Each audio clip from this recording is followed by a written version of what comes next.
Oke. Assalamualaikum warahmatullahi wabarakatuh. Waalaikumsalam warahmatullahi wabarakatuh. Oke, selamat siang.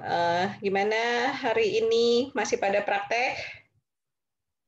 Masih, Bu. Gimana prakteknya? Menyenangkan? Menyenangkan sekali. Menyenangkan ya. Oke. Nah, tadi saya sudah dapat dari Tasbil baru 8 orang yang mengumpulkan LP. Jadi mungkin akan saya bahas tapi mungkin tidak semuanya. Jadi kemarin juga yang minggu lalu ya minta komen di Askep. Saya mohon maaf belum bisa ya karena ternyata memang waktu itu cepet banget ya. Saya udah buka laptop dari jam 5 loh. Ternyata belum selesai juga gitu. Jadi mungkin saya baru bisa komenin mungkin 1 minggu atau 2 minggu lagi, tapi nanti insya Allah saya akan komenin, nanti saya kirim lagi lah ke salah satu ke Tasbil gitu. Sekarang saya mau akan discuss tentang LP kalian. Saya lihat sudah cukup bagus dibandingkan minggu lalu, tapi karena memang ya ini kan minggu-minggu pertama kalian dinas lah ya, maksudnya memang sih tingkat 2, tapi belum pernah dinas sama sekali di rumah sakit kan, gitu. Jadi ya makanya sekarang saya mau coba discuss lah supaya jangan sampai keterusan nanti salahnya. Oke, sekarang kita discuss saat ini punya Iresa. Iresa ada nggak? Iya, Bu, ada. Oke, Iresa, kamu ngangkat LP ke perawatan dasar dengan gangguan pemenuhan pemenuhan nutrisi. Oke. Iya, Bu. Ini udah ada pasien ya, Neng? Alhamdulillah udah, Bu. Oke. Nah, sekarang kita mulai dari satu-satu. Bagaimana cara menulis LP? Pertama, untuk menulis referensi, biasakan itu tulis nama belakangnya. Nih kayak Hidayat, A. Aziz, Alimul. Ini ngapain namanya panjang-panjang? Kayak kalian nulis nama saya Gusrina Komara Putri. Nggak bisa kayak gitu. Kalau kalian ngambil penelitian saya, kalian cuma ngambil nama saya belakang doang, Putri. Putri 2000 berapa? 2017, 2021, and whatsoever. Jadi ini biasain nggak boleh kayak gini. Dan ini lihat kalimatnya. Ini dua-duanya sama-sama definisi nggak, Iresa? Iya, Bu, sama. Nah, bisa nggak disatuin? Bisa. Nah, saya lebih senang kalau mahasiswa saya kayak gini tuh, nggak sekedar kopas gini, tapi bisa disatukan ini. Apalagi kalau KTI ya. Oh, ini kita kulik satu-satu ya. Nah, disatuin aja. Jadi disatuin, terus nanti baru belakangnya dalam kurung, tadi Hasan, ini Hasan nama Muhtar, nama belakang apa nama depan nih? Iresa. Ibu itu 2 orang, Bu. Ya, oke. Tapi nama belakang mereka apa nama depannya? Itu nama belakangnya, Bu. Oke, berarti kan Hasan Muhtar 2020 titik koma. Nah, baru ini kan Hidayat sama Alimul kan? Hidayat. Hasan dan Muhtar. Hasan dan Muhtar 2020 Hidayat. Soalnya ini Aziz Alimul, berarti nama belakangnya Alimul kan? Dan iya, Bu. Alimul 2015. Nah, biasakan dari sekarang bikin referensi kayak gini. Tadi di Resa belum ada kurungnya semua, terus juga di depan nggak selalu kayak gini. Boleh sih kita naruh di depan, tapi tetap tahun itu biasa dalam kurung. Dan kalau kalian mau tulisan kalian bagus, biasakan itu di paraphrasing. Itu kayak kemarin saya udah bahas dikit. Jadi gimana kalian membahasakan dengan bahasa kalian. Contohnya di sini, menurut Hasan sama Muhtar, nutrisi adalah komponen penting dalam menunjang keberlangsungan proses pertumbuhan dan perkembangan menjadi kebutuhan untuk tumbuh berkembang selama masa pertumbuhan dan perkembangan. Adapun kebutuhan zat gizi yang diperlukan seperti protein, karbohidrat, lemak, mineral, vitamin, air. Nah, terus menurut Hidayat dan Alimul, nutrisi merupakan proses pemasukan dan pengolahan zat makanan bertujuan untuk menghasilkan energi dalam tubuh, berhubungan dengan kesehatan dan penyakit, termasuk keseluruhan proses dalam tubuh untuk menerima makanan dan bahan penting dan menggunakan bahan tersebut untuk aktivitas penting. Oke, bisa nih biasanya misalnya gini. Nutrisi adalah komponen penting untuk pertumbuhan dan perkembangan, terdiri dari protein, karbohidrat, lemak, dan ini. Kemudian nutrisi ini juga berhubungan dengan kesehatan dan penyakit dan di mana bahan-bahan tersebut digunakan untuk kelangsungan hidup individu tersebut. Nah, baru di belakang baru kalian kasih gini. Hasan Muhtar 2020 Hidayat. Nah, jadi kan kalian menyimpulkan, itu paraphrasing, bagaimana seorang kita yang namanya, ini kan tulisan ilmiah gitu. Bagaimana sebagai seorang akademisi gitu, orang yang memang punya latar belakang pendidikan bisa menyimpulkan sesuai dengan bahasa dia, tapi kita taruh reference. Kenapa kita taruh reference? Itu untuk membedakan bahwa kita tidak plagiarism. Oke, sampai di sini ada pertanyaankah? Ini dasar banget loh, dasar penulisan ilmiah. Dan ini akan kalian bawa sampai nanti kalian KTI. Makanya saya mau ngajar ini step by step lah ya. Soalnya kadang saya ngenes gitu, sampai di KTI aja belum nggak ngerti-ngerti gimana paraphrasing. Ini permasalahan dasar mahasiswa. Ada pertanyaan? Bisa nggak kira-kira bikin kayak gitu? Halo? Bisa, Bu. Iya, Bu. Bisa, Bu. Bisa, benar. Nanti LP selanjutnya, minggu ketiga bukan saya ya. Saya sampai minggu kedua doang ya. Saya pindah rumah sakit ya. Ya, pokoknya nantilah. Nanti pasti ada lagi kalian bimbingan sama saya. Jadi, nah biasakan yang seperti itu. Oke? Nah, oke, kita lanjut. Nah, kemudian tadi yang definisi sama, dia yang buat penelitian juga. Etiologi apa? Jangan kopas, bahasakan dengan bahasa kalian. Oke. Ini juga apa sih? Etiologi, faktor yang mempengaruhi kebutuhan nutrisi adalah pengetahuan, prasangka, kebiasaan, kesukaan, ekonomi. Manifestasi klinik. Nah, ya. Di SDKI ada data mayor dan data minor. Biasanya kalau untuk data mayor ini harus ada ketika kalian menegakkan diagnosa gitu. Kemudian, nah ini kalau mau bikin laporan ilmiah, kalau yang bentuknya kayak gini, ini jangan dibentuk poin, nggak dibentuk poin, tapi kita bentuk narasikan. Jadi dinarasin aja. Karena memang kalau di tulisan ilmiah kalau kita seperti ini kalian bentuk poin itu kesannya jadi kayak banyak-banyakin halaman, and is not salah satu prinsipnya kan kalau tulisan ilmiah itu tidak semakin panjang semakin bagus, tapi semakin padat itu semakin bagus. Jadi yang ini harus dinarasikan aja. Data minor cepat kenyang, koma gitu. Jadi diinin aja, dinarasin lebih bagus. Oke, ini juga ini tahun biasakan dalam kurung gitu.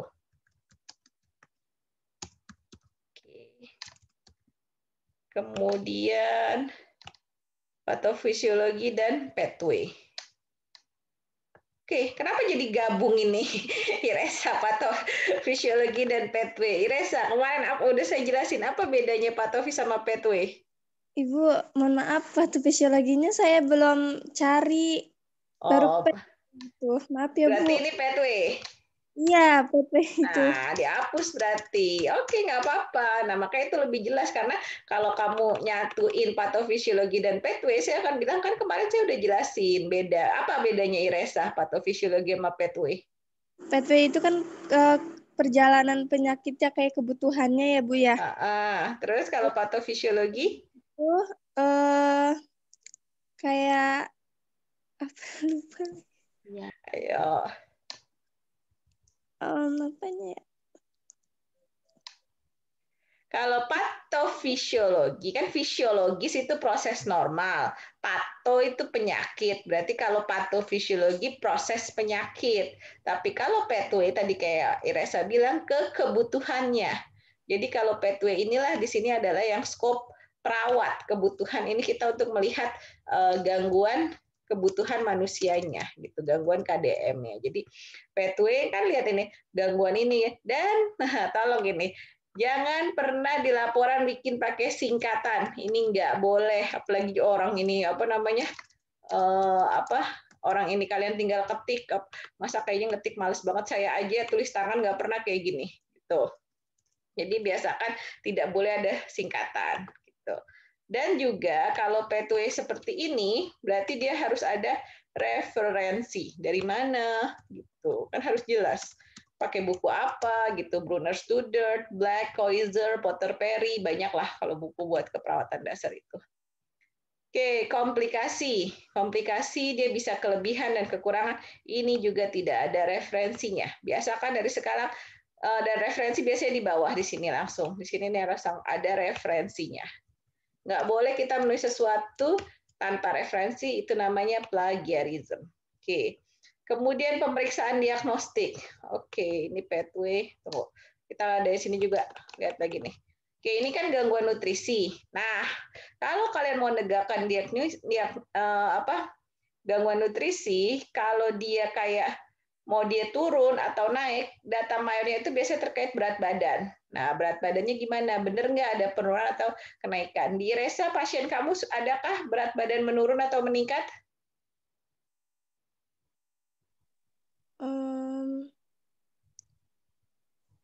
Ada sih, Bu. Tapi belum sempat dianuin sih. Belum dikaji? Ya. Oke, berarti belum tahu ya ini ya. Udah kalau kayak gitu berarti nanti masih gini. Kan kalian sudah tahu diagnosa ada yang aktual, risiko dan potensial. Nah, kalau dia aktual pastikan ada ini gitu. Jadi kalau dia kelebihan berarti dia itu meningkat sampai 10%. Kalau dia penurunan berarti dia menurun sampai 10%. Itu syarat untuk menegakkan diagnosa aktual gangguan nutrisi. Nah, data minor ini kalau misalnya kayak dia menurun, ini kayaknya lebih banyak terkait dia menurun nih. Jadi dia lebih cepat kenyang, nyeri abdomen, nafsu makan menurun, bising khusus hiperaktif, terus menelannya lemah, mukosa ini kayaknya gangguan nutrisi yang terkait dia penurunan. Ini kamu penurunan ya berarti ya, Iresa? Dia kadang suka nggak mau makan. Oke, berarti memang pasiennya lagi kurang nafsu makan gitu ya. Oke, dan kalau kita udah dapat dari berat badan, tinggi badan, berat badan sebelum dan sesudah sakit, dari situ difokuskan lagi ke IMT-nya. Jangan lupa dengan IMT. Jadi kita harus fokuskan berapa IMT pasien supaya kita tahu ini masih rentang normal apa enggak. Contoh, pasien obes. Jangan kalian bilang pasien obesitas beratnya 100 kilo gitu dengan tinggi 150, itu kan obesitas ya. Terus tiba-tiba dia turun gitu loh. Turun pas sakit 5 kilo. Kalian bilang gangguan nutrisi kurang dari kebutuhan. Ngapain kurang dari kebutuhan? Orang emang dia harusnya ini turun berat badan. Jadi sesuaikan dengan kondisi pasien. Makanya saya bilang kalau nutrisi kita harus mainnya di berat badan pasien. Kalian tahu nggak berat badan pasiennya? Itu yang selalu saya tanya kalau pas ujian. Kemudian ini kayak bising usus. Udah harus tahu gimana cara mendapatkan bising usus. Tadi misalnya kayak di auskultasi di daerah abdomen, terus yang normal bising usus itu berapa? 8 sampai 12, ada yang bilang 8 sampai 10 atau lain-lain. Kemudian membran mukosa pucat. Di mana lihat membran mukosa? Apa di mulut aja atau gimana? Sariawannya di mana? Albumin. Albumin ini kan terkait nutrisi. Berapa nilai normal albumin? Nah, itu juga harus tahu. Kemudian rambut rontok berlebih dan diare. Nah, ini data-data ini kalian udah harus connect supaya kita yakin ketika kita mengkaji pasien data ini ada nggak ya gitu. Oke. Kemudian di komplikasi tadi kan ya dia bisa kelebihan atau kekurangan. Kalau kelebihan nutrisi, keadaan yang dialami seseorang mempunyai resiko peningkatan berat badan akibat asuhan kebutuhan metabolisme. Nah, ini kalian harus lihat metabolismenya. Jadi gini, setiap orang itu punya kebutuhan kalori berbeda-beda, ya kan? Kebutuhan kalorinya itu beda-beda. Jadi kayak misalnya orang tinggi badan 160 gitu. Berapa kebutuhan kalorinya gitu loh. Kalau dia beratnya 50, berapa dia butuhnya dengan aktivitas ringan, sedang, berat. Nah, itu seorang perawat harus bisa ngitung gitu loh. Karena jangan sampai kita bilang ini dia kurang loh, kurang kalori makanannya, kurang tapi dasarnya apa? Nah, kita harus belajar dulu gitu kan. Karena kemarin udah belajar tuh kayak kalau cairan udah belajar keseimbangan cairan butuhnya berapa. Kalori pun ada kok rumusnya, asal kalian nyari-nyari aja gitu. Nah, diagnostik untuk nutrisi biasanya yang paling sering dipakai banget albumin. Ini terutama pada pasien kalau yang perawatannya lama ya, contohnya pasien stroke. Pasien stroke itu kadang karena nutrisinya hanya lewat NGT, pasien stroke yang udah penurunan kesadaran ya, albuminnya kadang jelek, ada yang 2, ada yang 1. Nah, ini harus infusi albumin. Dan albumin ini mahal. Kalian kalau dapat albumin pasien, jangan kalian yang masukin, bukan kayak infus RL sama NS yang normal saina murah ya. Albumin mahal. Dulu zaman saya di rumah sakit ini sekitar 2 juta, 3 juta. Jadi hati-hati kalau terima albumin gitu loh, jangan digampangin aja, ini mahal. Kemudian ada lagi transferin hampir sama lah dia itu. Kemudian HB, ya kita lihat dari HB-nya, semakin kebutuhan gizinya bagus, HB-nya itu akan meningkat juga gitu. Tapi memang ada orang-orang yang HB-nya cenderung rendah, terutama orang yang tekanan darahnya rendah. Terus kemudian HB yang mempengaruhi terutama perempuan juga kalau dia lagi siklus menstruasi itu juga HB-nya akan rendah. Kemudian BUN. Apa itu BUN? Ada yang tahu nggak BUN? Apa BUN itu? Ada yang tahu nggak BUN? Halo? Udah suka lihat-lihat data medis kan? BUN ini adalah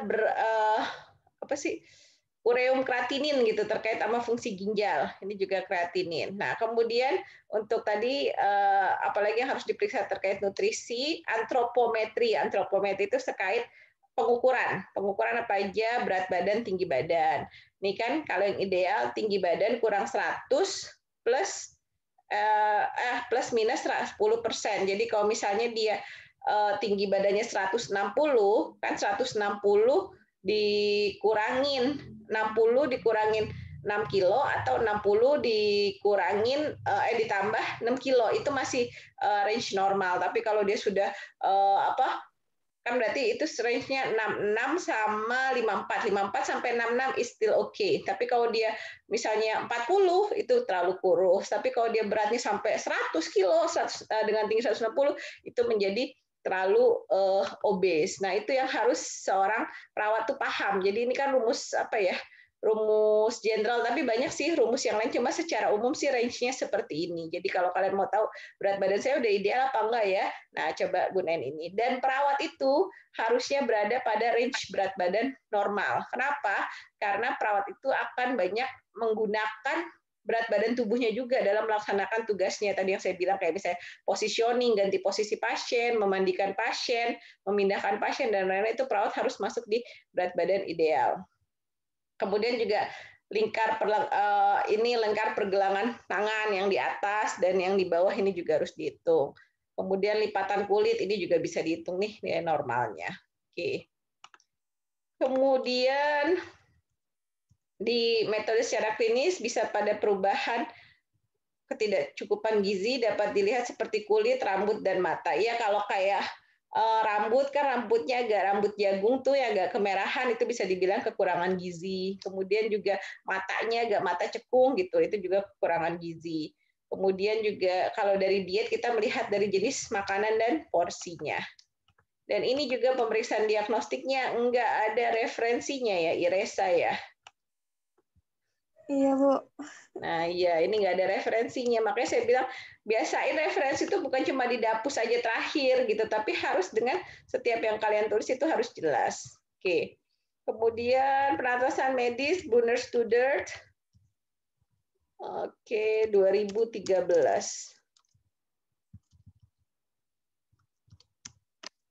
2013. Nah, ini biasanya gini, rendah kalori, tinggi protein. Nah, RKTP-nya ini bukannya di depan, tapi di belakang. Tuh, di sini gitu loh. Jadi bukannya dia jadi apa?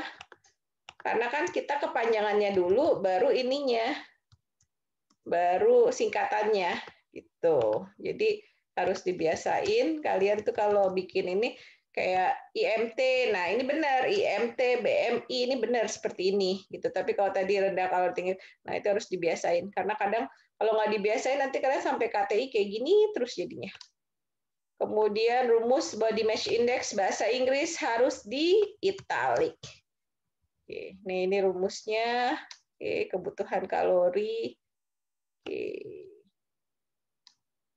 Konsep asuhan keperawatannya, pengkajian identitas, riwayat kesehatan, riwayat makanan, keluhan.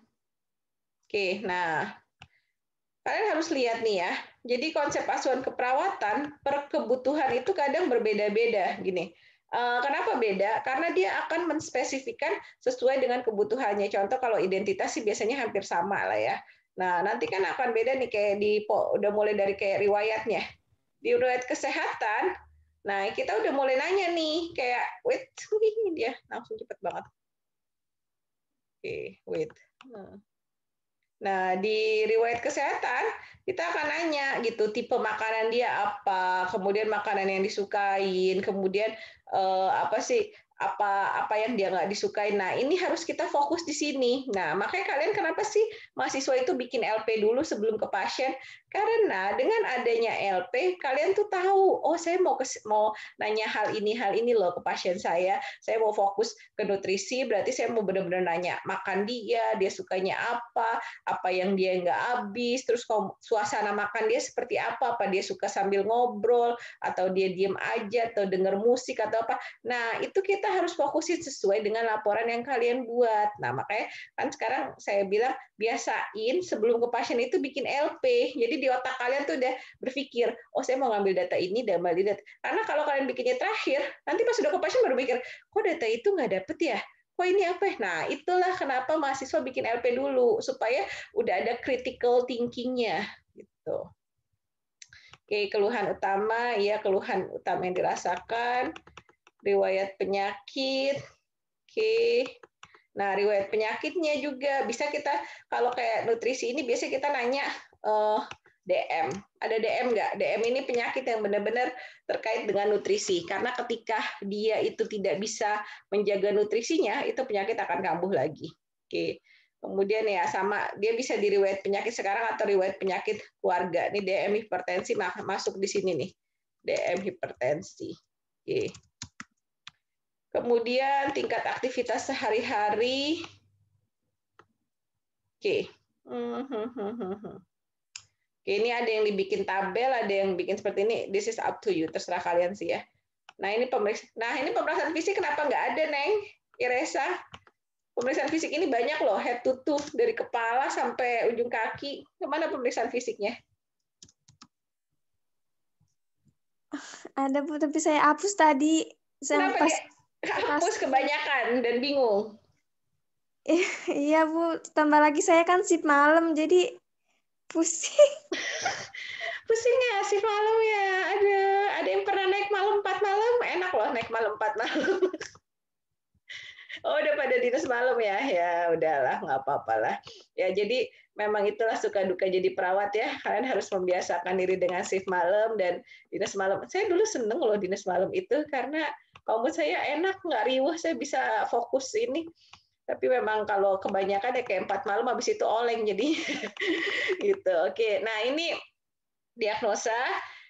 Saya tuh pengennya sebegini, kalian tuh kalau udah mau ngambil pengkajiannya dari SDK SLKI, semuanya tuh satu buku gitu loh, jadi satu kesatuan. Nanti lucu kalau ininya pakai Karpenito, ini pakai SDK, ini jadinya nggak sinkron gitu. Jadi kalau bisa dari sekarang buat LP biasakan referensinya tuh yang satu kesatuan gitu. Jadi kalau misalnya kalian mau pakai SDKI ya udah, nanti berarti tujuan kriterianya pakai SILI, pakai SIKI. Nah, itu jelas gitu. Diagnosanya pakai SDKI. Nah, itu kan jadi lebih sinkron gitu.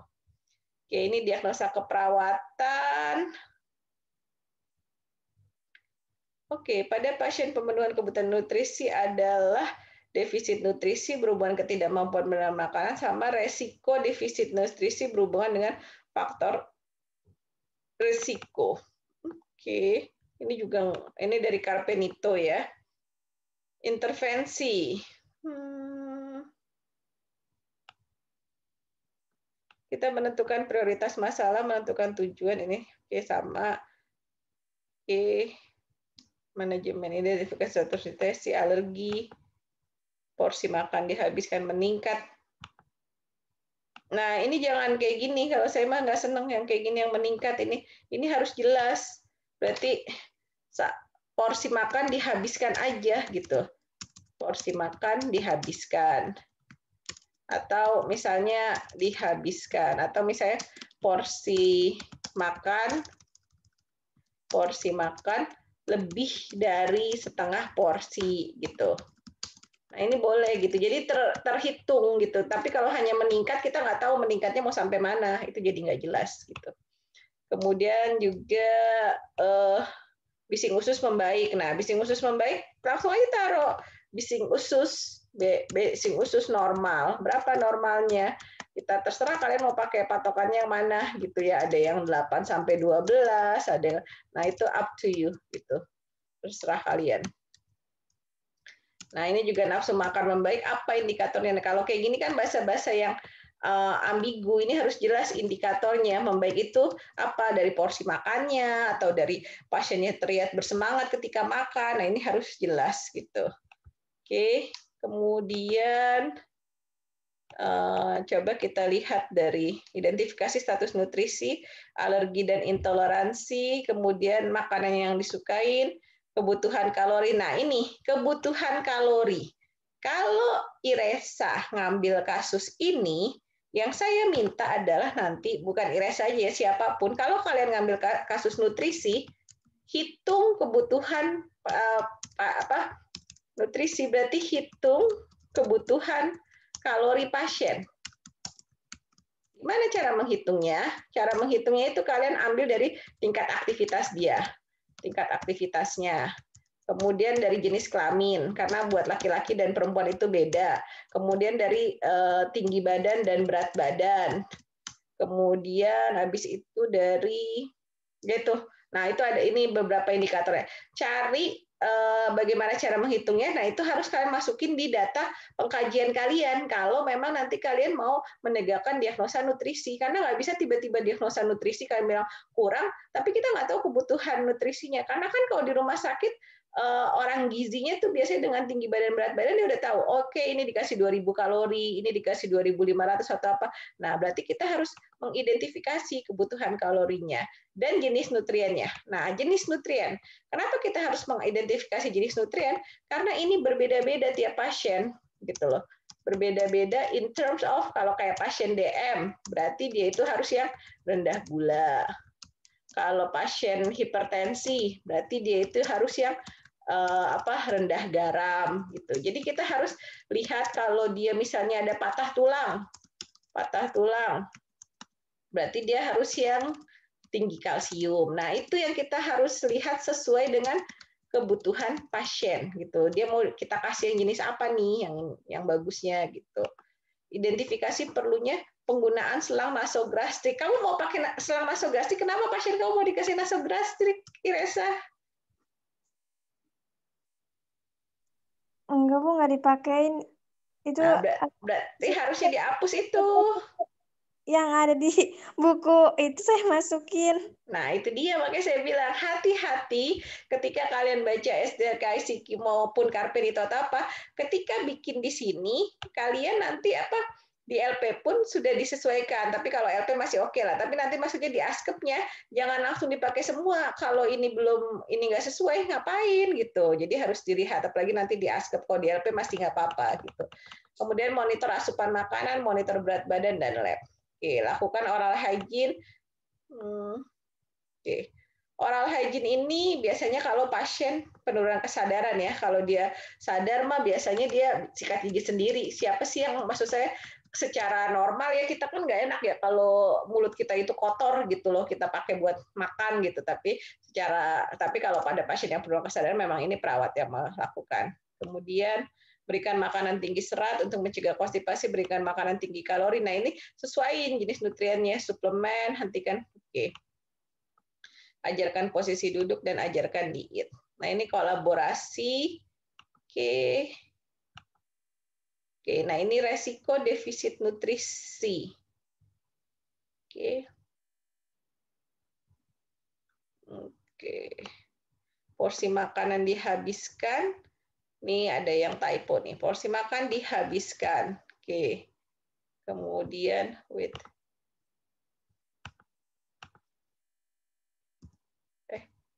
Ada sih ini. Oke. Biar kelihatan ini. Makan dihabiskan, perasaan cepat kenyang, oke, nyeri abdomen menurun, berat badan. Nah, berat badan membaik ini harus dijelaskan ini. Oke, kemudian frekuensi makan membaik, nafsu makan membaik, bising usus membaik, ini juga harus dijelaskan. Sama tadi yang di atas ya, ini harus jelas ini, karena ini nggak jelas membaik-membaiknya itu seperti apa. Gitu. Harus pakai indikator nilai normal yang sesuai. Oke. Kemudian sama lah ya, ini yang harus ini. Implementasi, dia itu melakukan dan mendokumentasikan tindakan keperawatan, mendelegasikan. Oke, evaluasi. Oke, nah evaluasi mungkin bisa dijelasin ya, evaluasi mau pakai teknik apa, kan ada macam-macam, ada yang pakai SOAP, ada yang pakai SOAP Pierre, ada yang pakai SOAP SOAPI ya gitu. Terserah kalian sih, tapi memang kita biasanya pakainya sih SOAP. Oke, itu buat Iresa.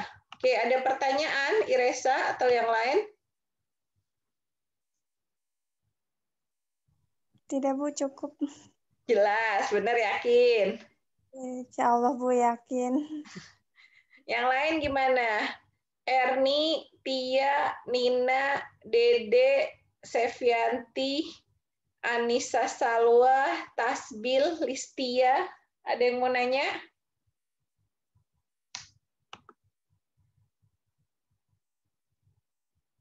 Halo, ada orangnya nggak nih? Ada, Ibu. Oke, apa yang mau nanya? Ada yang mau nanya nggak? Nggak, lanjut aja dulu. Oke. Ini Tia tadi berdua ya sama Hilda. Berarti ada yang nggak ada, siapa yang nggak ada? Aska ya? Iya, Bu. Oke, baiklah. Oke, sekarang kita lanjut ke Oke, LP-nya Tasbil. Coba kita lihat. Oke, ini LP-nya Tasbil, gangguan pemenuhan kebutuhan aman, nyaman, nyeri. Oke, nyeri. Tasbil. Ini. Nah, ini definisi. Nyaman adalah gini. Nyeri merupakan kondisi bersifat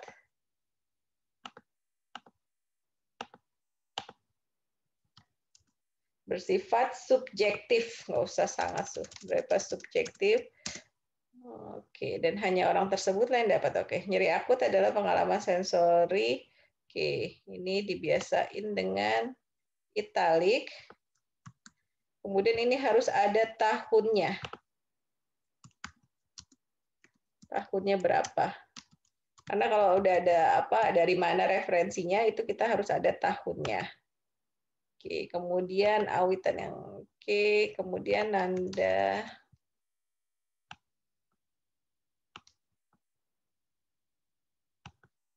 Oke, nyeri. Oke. Ini definisi dulu. Dia membedakan nyeri akut dan nyeri kronis. Oke. Nandai apa sih Tasbil nandai ini? Apa ini Tasbil nandai? Ibu Aska sama Via, Bu. Oh, oke. Nandai ini apa ya?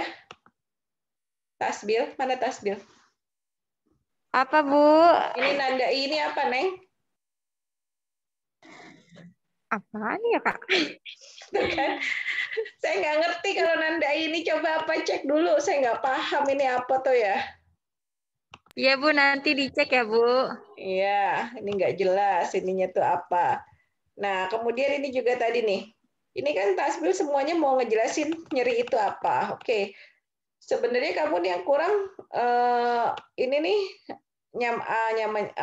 nyaman lagi nih. Kalian juga harus mulai latihan gimana bikin satu paragraf itu nyambung ke paragraf lainnya. Jadi bukan sekedar ngambil dari sini ngambil dari sini. Jadi gini, harusnya ini kayak Tasbil nih ngomong nyaman adalah gini. Nah, jangan dari nyaman tiba-tiba langsung ke nyeri gitulah. Kan misalnya dari definisi nyaman. Definisi nyaman. Nah, itu misalnya kita bisa bilang salah satu gangguan rasa nyaman yang paling sering terjadi adalah nyeri. Terus baru kalian jelaskan nyeri itu adalah gini-gini. Jadi ada penghubungnya gitu loh kan.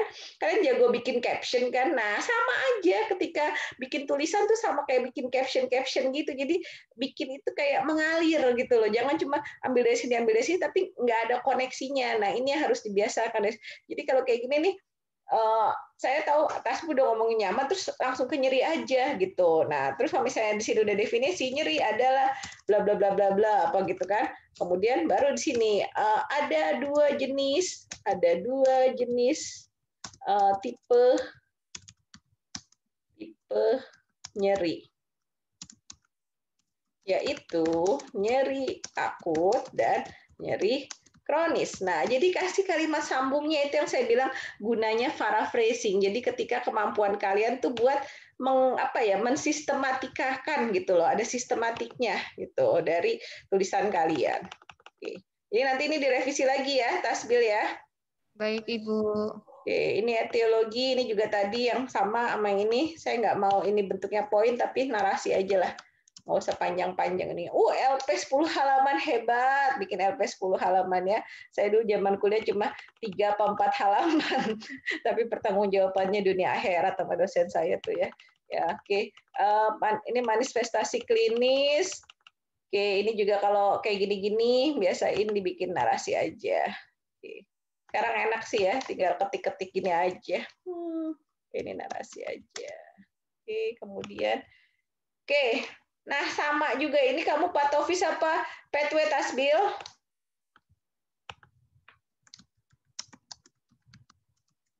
Ayo Tasbil, ini patofis apa pathway? Satu, Bu. Pathway-nya ada di bawah. Oke, berarti ini patofis. Oke, berarti ini kita hapus. Ini patofisiologi. Oke, kita lihat satu-satu. Oke. Patofis nyeri di dalam. Oke, wait. Nyeri ini pertama juga ini nggak ada referensi, sama kayak teologi apa semuanya nggak ada referensi. Ini semua harus ditambahin referensinya. Ini tidak ada referensi.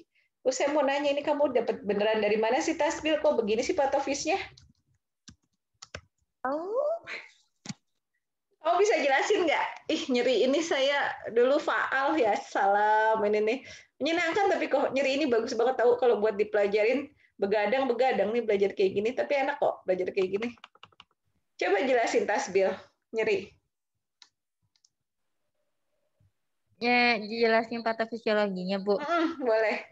Bisa nggak? Nggak tahu. Kok nggak tahu?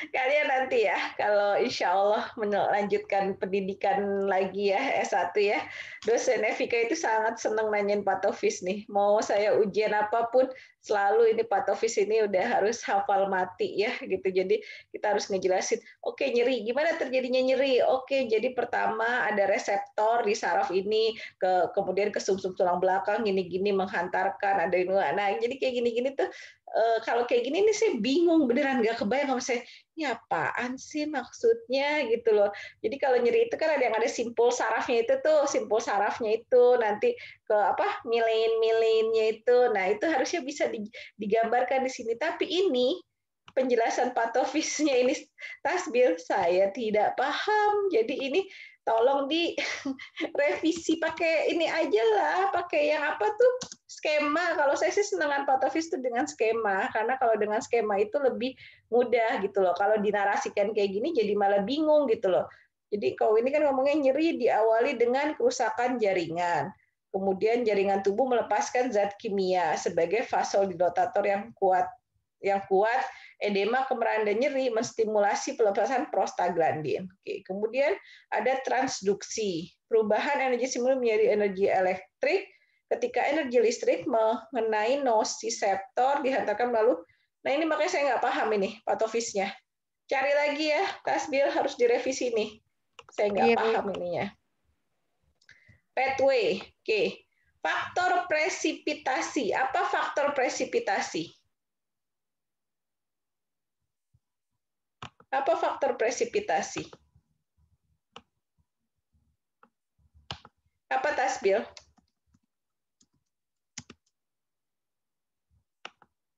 Apa sih faktor presipitasi?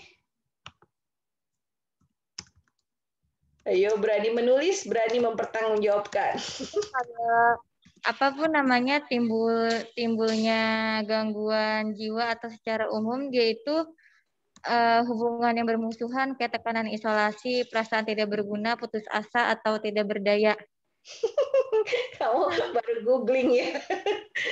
Kalau faktor presipitasi itu ada sesuatu yang menimbulkan gitu loh. Jadi kalau faktor presipitasi di sini ada agen cedera biologis. Jadi misalnya kita kena hantaman gitu kan, apa sih kayak misalnya saya lagi masak di dapur kena minyak, itu kan ada yang mencetuskan dari minyak. Terus kalau misalnya saya lagi olahraga apa sih lagi jalan kepentok, nah itu kan dari presipitasinya dari agen cedera apa tuh agen pencedera. Kalau dilatasi serviks kan contohnya kayak ibu apa hamil mau melahirkan gitu, serviksnya melebar apa. Nah, itu jadi faktor presipitasi adalah faktor pencetus gitu, faktor pencetusnya. Nah, ketika ada faktor pencetus kayak kan banyak banget yang bisa menyebabkan nyeri gitu, di mana biasanya nyeri ini adalah respon nyeri ini bukan dibilang sesuatu yang nggak selalu jelek ya gitu. Sebenarnya nyeri itu bagus buat tubuh kita. Jadi kita tahu oh ada ancaman nih. Contoh tadi yang saya bilang kalau saya lagi masak nih dapur saya kena minyak, saya kan jadi sakit gitu. Jadi saya narik dong tangan saya. Coba kalau nggak ada nyeri. Kalau nggak ada nyeri, saya jadi biarin aja gitu mau kena minyak kayak mau kena. Nah itu kan bahaya. Nah jadi memang nyeri itu tidak selamanya jelek, tapi nyeri itu kadang dibutuhkan untuk tubuh supaya dia menghindar dari bahayanya. Nah, kemudian kan jadi ini ada reseptornya gitu, bisa misalnya tadi yang saya bilang di tangan atau di kaki kalau kita jatuh dan lain. Kemudian kita ada persepsi nyerinya dan terjadi rasa nyeri. Nah, ketika nyeri ini terjadi bisa menimbulkan mobilitas fisik terganggu. Kemudian dia menekan saraf, nyeri dipersepsikan, bisa nyeri akut, teraktivasi dan ram menurun. Nah, ini biasakan dalam satu halaman. Saya bingung kalau jadi kayak begini. Ya, dirapin lagi nih tasbil ininya ya, jangan ini dalam satu halaman. Dan harus ada referensi. Oke. Komplikasi. Udem pulmonal. Apa udem pulmonal? Ada yang udah tahu udem pulmonal? Apa udem pulmonal?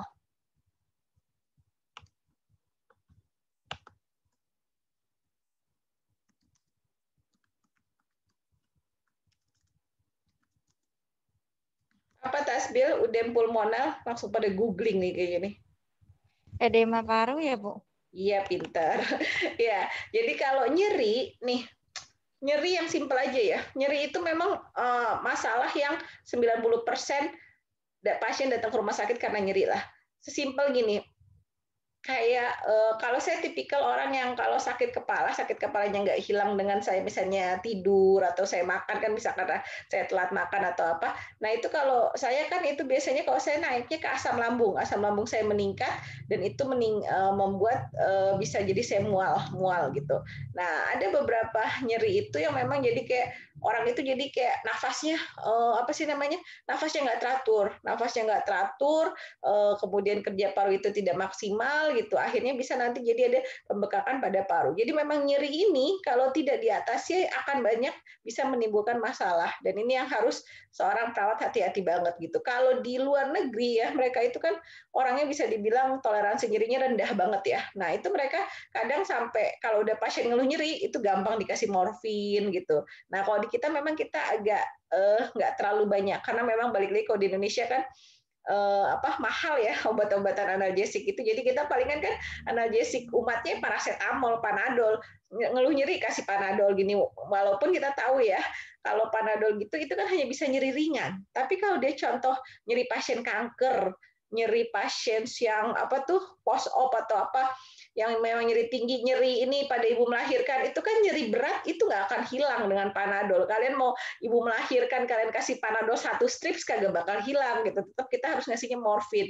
Cuma kan di Indonesia masih agak pro kontra dan juga biayanya itu tinggi. Nah itu agak kita sulit. Sementara kalau di luar negeri karena kita sangat memperhatikan aman nyaman pasien, itu pasien udah ngeluh nyeri misalnya skala 6, skala 5 itu bisa langsung dikasih morfin. Jadi memang kita harus lihat dulu bagaimana penata laksanaan nyeri di tiap tempat karena memang berbeda-beda. Nah, ini penata laksanaannya kan dari monitor TTV. Nah, ini yang tadi kan dibilang di definisi bahwa nyeri itu sifatnya data subjektif. Perawat harus percaya sama pasien. Nggak boleh kalian misalnya Tasbil nanya ke pasiennya, Ibu berapa skala nyerinya? Saya skala nyeri 9. Tapi pasiennya, saya skala nyeri 9, suster. Tapi dia ketawa. Terus Tasbil mikir, nggak mungkin 9. Orang dianya aja ketawa-ketawa gitu. Nggak boleh seperti itu. Kita harus tetap nulis itu 9 karena itu data subjektifnya.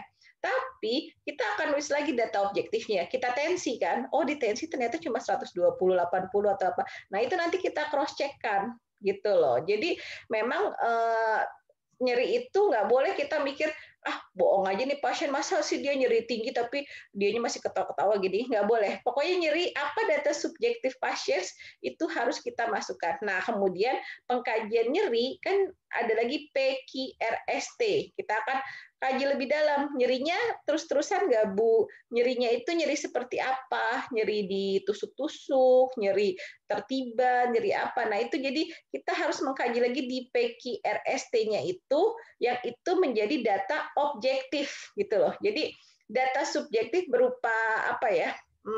Perkataan dia, tapi data objektif berupa pengukuran perawat terhadap nyerinya itu dari yang menggunakan skala. Karena kan objektif itu terukur kan. Nah, kalau kita menggunakan skala, berarti dia itu menjadi terukur. Dan biasakan mengkaji nyeri dengan PQRST. Apa itu PQRST? Kamu di LP kamu jelasin nggak, Tasbil? Pengkajian nyeri PQRST. Nah, ini PQRST. P, pertama kita cari provokatif. Apa yang menyebabkan? Kita tanya, Ibu kenapa? Apa yang nyebabin nyerinya? Dia bilang, kalau saya contoh misalnya orang vertigo buka mata aja dia tuh sakit kepala. Oh iya, saya buka mata aja, saya pusing atau apa. Nah, itu berarti penyebab nyerinya ketika dia membuka mata. Kemudian kita nanya, nyerinya itu kayak gimana, Bu? Tajam, tumpul, itu tadi yang saya bilang kayak ditusuk-tusuk, kayak tertiban atau apa, itu kita minta pasien menjelaskan. Kemudian kita tanya tempatnya R, region, di daerah mana? Di punggungnya, di tangannya, di kepalanya, kepala depan, kepala belakang, itu harus spesifik. Kemudian S, skala, ini kita skalakan. Jadi kita bilang, Ibu, saya punya skala nyeri, 0 itu tidak ada nyeri, 10 itu nyeri paling tinggi. Di manakah tingkat nyeri Ibu? Nah, pasien milih. Nanti dia bilang, kalau bisa dia nyeri banget, saya di 9, ini nyerinya udah nggak tertahankan, saya gini. Nah, itu berarti skala 9, nyeri gitu. Dan kemudian T ini terkait waktu. Apakah dia terus-menerus atau dia kadang-kadang ada hilang, kadang dia ini. Nah, ini yang kalian harus hafal benar-benar PQRST ini, karena ini akan kalian gunakan terus. Jadi ketika kalian sudah tahu, saya mau ngangkat gangguan rasa aman, nyaman, nyeri, pastikan kalian melakukan pengkajian PQRST. Nah, ini skalanya, ini skalanya biasanya yang nyeri ringan masih 1-3. Ini masih bisa kita kasih paracetamol kalau kita kolaborasi ya, obat-obatan tuh kita kolaborasi. Kalau nyeri sedang, ini sudah nggak bisa yang paracetamol 500, tapi sudah biasanya yang tingkat 1000. Misalnya udah kita kasih yang Benafat, ibuprofen atau apa, sudah yang analgesik injeksi lah. Nah, kalau yang berat ini yang sudah mainannya morfin gitu. Jadi sesuatu yang memang obat-obatan keras. Nah, ini benar-benar harus kolaborasi, nggak bisa hanya dari perawat. Oke, sampai di sini ada pertanyaankah terkait nyeri? Nyeri ini menarik banget tahu. Kalian ada tuh satu buku textbook tentang nyeri dan itu bagus banget untuk dipelajari mahasiswa. Ada chat ya? Siapa yang ngechat saya? Oh, Aska. Oke, ada pertanyaankah? Halo? Ibu, saya Dede mau nanya. Dede sama Dede. Oke, yang kenapa, Dede? Bu, saya kan ngangkat penyakit kasus dispepsia ya. Boleh nggak Bu kalau saya cari definisi, etiologi, dan penjabaran lainnya dulu tentang penyakitnya. Baru di paragraf selanjutnya, di bagian konsep pemenuhan kebutuhan dasarnya, saya ngejabarin tentang nyerinya, Bu. Boleh aja. Oh, itu masukin di LP-nya aja nggak apa-apa ya, Bu ya? Nggak apa-apa, nggak masalah. Oh iya, makasih Bu. Iya. Oke, kalau ada yang nanya apa WhatsApp yang tidak terjawabkan, silakan nanya di sini sekarang. Kalau enggak, jangan harap saya balas WhatsApp-nya ya, karena kadang saya lupa. Saya cuma baca, oh ya sudah lah ya gitu. Apalagi kalau nanya, Bu, LP-nya kapan kumpulin gini? Ya udah saya bilang, aduh kan saya udah ngasih keputusan ya. Kalau kalian mau ini ya udah, nanti kan saya tinggal tahu, oh ini telat, ini gitu. Jadi jangan nego-nego lagi, pusing lah saya kalau semuanya harus saya bales gitu. Kan nanti ada waktu bimbingan. Saya pikir nanti pas bimbingan aja lah saya jelaskan gitu. Ya, ada pertanyaan lagi? Lanjut ya. Oke. Ke tadi mana Tasbil ini? Oke. Kayaknya 2 LP dulu nih yang saya jelasin. Oke, tadi ini udah sampai sini. Penata laksana tadi ini. TTV ya. TTV ini paling apa ya, vital. Jadi kalau pasiennya skala nyerinya tinggi, contoh misalnya pasien bilang 9 gitu. Ya udah, ketika dia misalnya terus kita bisa nih kolaborasi sama dokter terus dapat obat-obatan, misalnya dapat nih dia morfin. Nah, itu tetap harus diukur tanda vitalnya bisa per jam atau per 2 jam. Karena yang kita inginkan jangan sampai pasien di skala nyeri tinggi itu lama.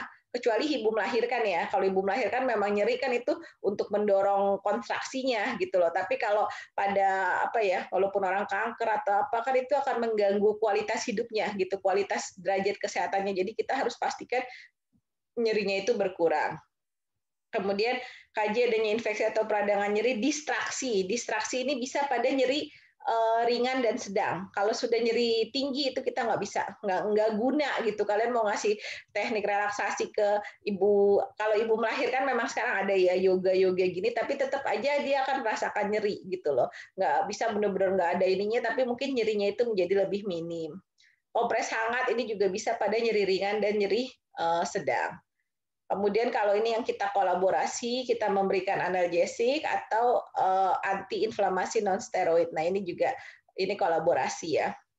Nah, pemeriksaan tadi skala nyeri yang saya bilang bisa biasanya kita gunakan 0 sampai 10, 0 tidak ada nyeri, 10 itu nyeri paling tinggi. USG kita untuk menunjang, oh iya memang ada misalnya ada batu atau apa untuk mengetahui, oh ini nih penyebab nyerinya. Kan misalnya kalau pasien batu ginjal gitu kan gara-gara ada batunya itu ada gesekan-gesekan itu yang bikin nyeri gitu. Makanya ada pemeriksaan bisa dengan USG, CT scan juga. Kalau EKG di jantung, pasien gangguan jantung, mau infark miokard, mau apa ya, CAHF, apa cardiac heart failure atau apa itu bisa kita lihat di EKG-nya, gambaran EKG-nya akan berbeda pasien yang menderita penyakit jantung. Kemudian ini asuhan keperawatannya. Kita lihat kalau yang dari sekarang kita melihat dari lingkungannya, kalau lingkungannya itu apa nyaman atau tidak buat pasien, keamanan, kebisingan, kemudian dan lain-lain, riwayat penyakit dahulu. Nah ya ada trauma enggak? Kayak misalnya dia habis kecelakaan atau dia habis operasi, itu bisa menyebabkan nyeri juga. Riwayat penyakit keluarga yang bisa menyebabkan gangguan rasa aman nyaman. Kemudian kita lihat lagi ini perilaku. Wait, kenapa jadi ke sini? Ini kan dari pengkajian. Di pengkajian Oke. Nah, faktor presipitasi tadi ini faktor yang memunculkan ya. Jadi apa aja yang menimbulkan nyerinya? Bisa misalnya dari suhu, kalau dia kedinginan dia jadi tambah berasa nyerinya. Kemudian kegiatan yang tiba-tiba misalnya dia dari tidur langsung bangun, langsung jalan, nah itu jadi bikin nyerinya atau apa. Nah, ini yang memang data-data yang kita harus kaji di nyeri. Oke, kemudian ini tadi pengkajian PQRST sudah saya jelaskan. Nah, ini kalian boleh bilang, Bu, tapi ini nggak sinkron, Bu. Dia bilang skalanya 9, tapi kok ekspresi wajahnya itu biasa aja. Nah, itu kita tulisin di data objektif kita.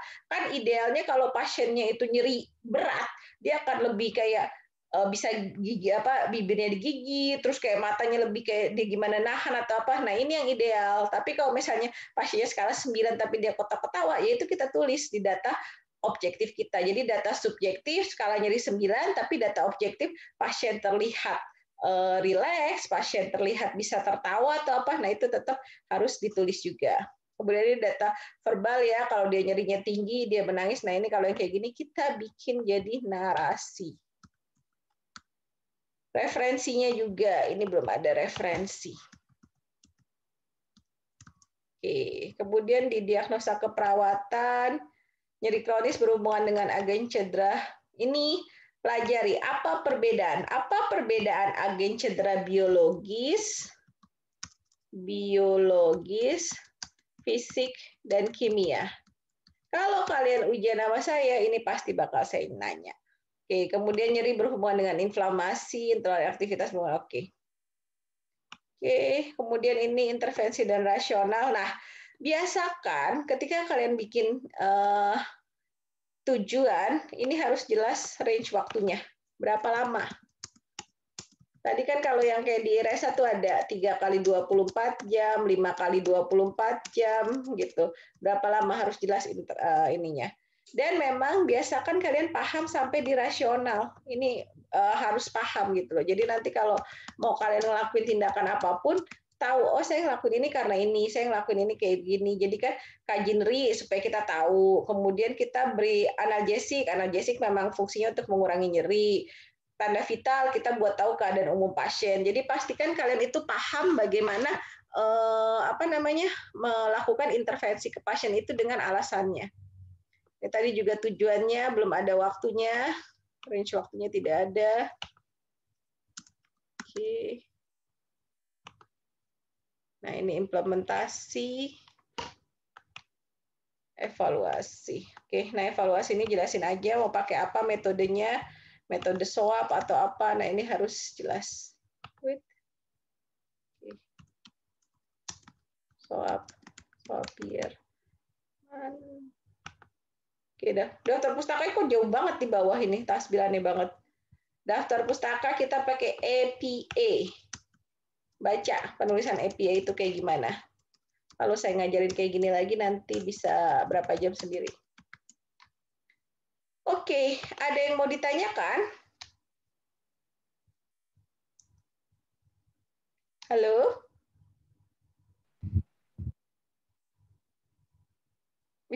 Ada yang mau ditanyakan kah? Tasbir kenapa unmute gitu dia?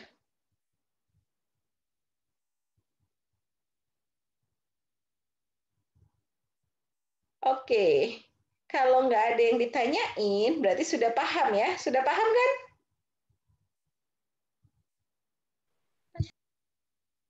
Insya Allah, Bu. Insya Allah, oke. Untuk LP yang lain berarti nanti dulu saya ini, karena tadi saya memang sudah allocate 1 jam ini kita bimbingan. Nanti kan kalau yang ASKEP biasanya lebih lama lagi karena memang ASKEP lebih detail. Cuma LP tadi yang baru mengumpulkan 88 orang ya, Tasbil ya? Itu tadi ada yang si Septianti baru Tasbil kirim, Bu, yang tadi, Bu. Oh, oke, ya udah. Oke, pokoknya nanti LP-nya tadi yang saya sudah revisi ini nanti saya kirim di grup, kalian bisa baca. Yang lainnya diperbaiki, dan ASKEP-nya tadi yang saya ingat, pokoknya saya ingatkan ketika kalian ngambil, oh saya mau ngambil kebutuhan ini, fokus. Jadi pengkajian itu harus fokus. Jadi pengkajian itu nggak bisa asal-asal aja, terus nanti diagnosanya nggak jelas yang mana data mayor, data minornya, nggak sesuai namanya. Jadi biasakan dari LP pun kalian sudah sistematis, sudah tahu saya mau kemana, dan lain-lain. Oke. Ada lagi kah yang mau dibahas? Berarti yang punya IRESA sama punya Tasbil ya. Yang nanti saya kirim di grup.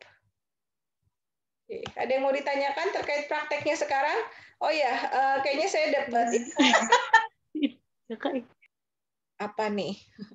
Ada yang sempat nggak masuk ya, yang saya nggak masuk, saya ingetin bahwa kalian itu tetap harus ganti jaganya sesuai dengan jadwal dinas yang telah ditetapkan gitu. Jadi kalau memang kalian udah nggak masuk hari Senin, berarti tetap harus ganti. Misalnya hari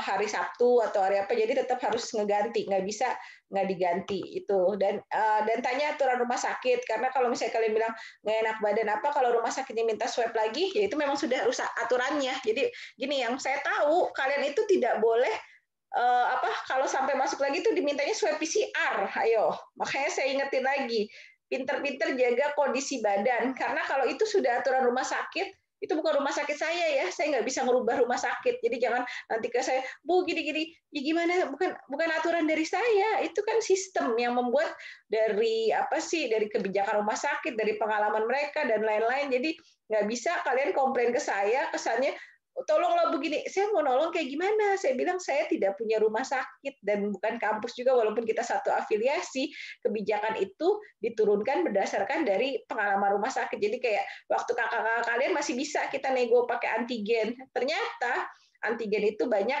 negatif palsunya gitu. Jadi dia negatif tapi ternyata padahal positif. Nah, gara-gara itu makanya Bunda nggak terima lagi antigen, dia terimanya PCR. Nah, jadi kalau seperti itu harus balik ke kalian juga. Oh, berarti saya harus jaga kondisi, jangan sampai saya sakit supaya saya nggak minta di swab PCR yang saya tahu itu biayanya besar. Gitu. Jadi jangan tiap kali ada kebijakan langsung ke ini, oh begini, ya mau gimana gitu loh. It's not only for you, it's for everyone gitu loh. Itu ada sudah konsekuensi dari ya perjalanan yang harus dilakukan gitu kira-kira. Oke. Ada pertanyaan kah? Ibu. Apa Nina? Nina mau nanya, Bu. Nina kan ngambil kasusnya kan pasiennya kan DHF. Terus dia itu kan keluhannya itu kan ada mual tapi itu nggak muntah.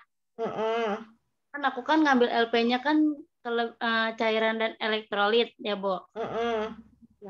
Terus dia terus dia rasanya, Bu, itu kan dia kan ada pemenuhan cairan di lambung ya, Bu ya. Kok pemenuhan cairan gimana sih? Dia kan mual, Bu, tapi dia nggak mual. Ya kan bisa dari asam lambungnya. Iya. Nah, itu kelebihan atau kekurangan sih, Bu? Kamu hitung dulu lah cairannya. Iya. Kalau kamu. Iya, Bu. Iya, tadi saya bilang kalau nutrisi kalian mau nentuin apa, hitung dulu keseimbangan nutrisinya. Kalau cairan, hitung dulu keseimbangan cairannya. Kalau nyeri, ya, lakukan pengkajian PQRS. Jadi sebenarnya di setiap kebutuhan itu akan ada keyword-keywordnya dan kan harus dalemin di situ. Gimana bisa mendalaminya? Ya memang dari kalian ini gimana kalian latihan jam terbang gitu. Oke, kalau tidak ada pertanyaan, coba dibuka dulu kameranya. Saya mau lihat dulu ada berapa anak-anaknya. Mau pastiin, ada nggak nih anak-anaknya? Jangan-jangan cuma ininya doang. Oke, Nina mau dinas ya? Tia lagi dinas ini. Tia sama Aska ya? Iya. Oke, Iresa sama siapa ini? Kenapa, Bu?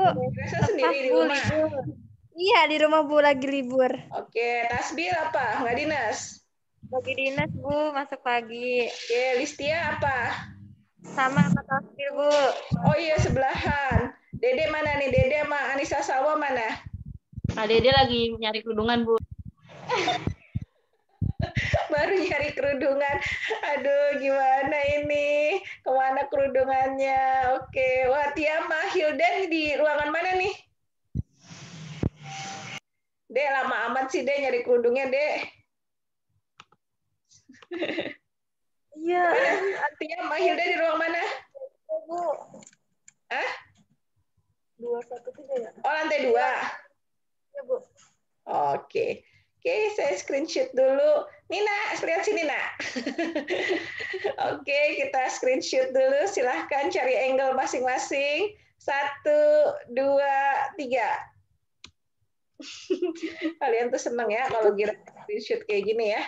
Oke, terima kasih atas perhatiannya. Nanti insya Allah kita hari Sabtu lah ya, bimbingan lagi. Hari Sabtu kita bimbingan lagi. Mau Jumat apa? Jumat mau bimbingan? Nggak mau, Bu. Sabtu aja. Sabtu aja, Bu. Seneng banget ya gangguin weekend saya kalian tuh ya. Ini overtime kali saya ini jadinya ya. Ya sudahlah, nanti kita Sabtu ya insya Allah jam sama seperti ini nanti saya atur lagi lah waktunya, kita kontak-kontakan lagi. Oke, selamat dinas, dijaga kesehatannya dan ya jangan lupa laporannya dikerjain. Oke, good luck, bye. Assalamualaikum warahmatullahi wabarakatuh. Waalaikumsalam warahmatullahi wabarakatuh. Iya, oke. Dah.